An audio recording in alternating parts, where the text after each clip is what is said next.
Now, the thing about data is you can use it in many ways to prove what you want. One such case is being done by this British journalist, Mehdi Hasan. Muslims, Islam, democracy, elections, they just don't go together, do they?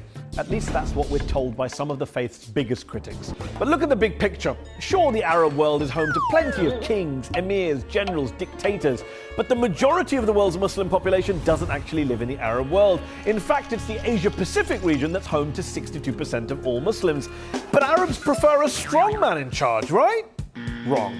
Between 54 to 81% of Muslims from 5 Arab countries said they support having a democratic government over a leader with a strong hand. Then there are the 50 million odd Muslims living in the West, most of whom seem perfectly happy to vote in and even stand in free and fair elections.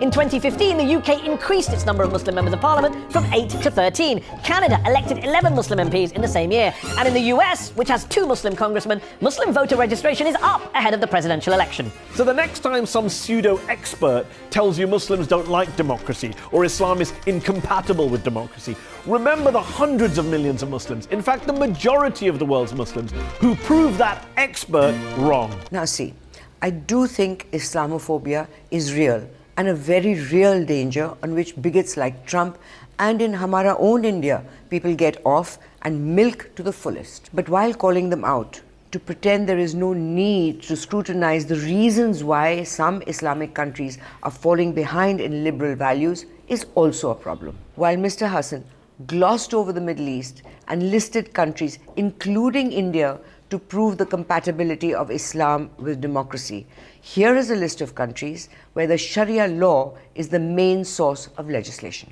Brunei, Pakistan, Afghanistan, Iran, Iraq, Oman, Saudi Arabia, Yemen, United... Here is a list where Sharia law is applicable as Muslim personal law, as opposed to the rest of the citizens of the country who have to follow a non-Sharia legislation, including India. India, Malaysia, Singapore, Bangladesh, Sri Lanka, Israel, Jordan, Djibouti, Eritrea, Ethiopia, Algeria, Tunisia. Now that is a problem. Here is a bigger problem.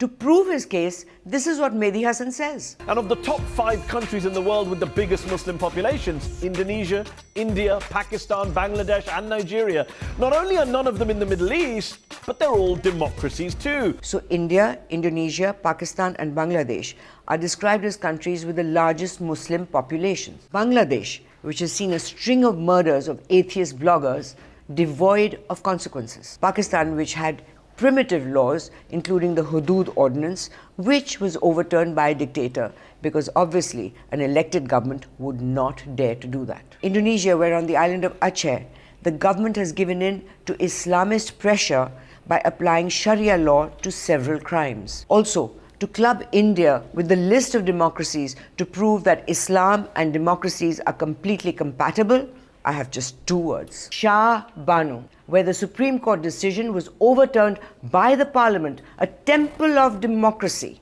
because they wanted to consolidate the Muslim vote, because that is what appealed to the voting community. Doesn't prove Mehdi Hasan's case, does it? See, now going by the data presented by me, there seems to be a huge incompatibility between liberal values in democracy and Islam. Going by Mr. Hasan's list, there is no problem.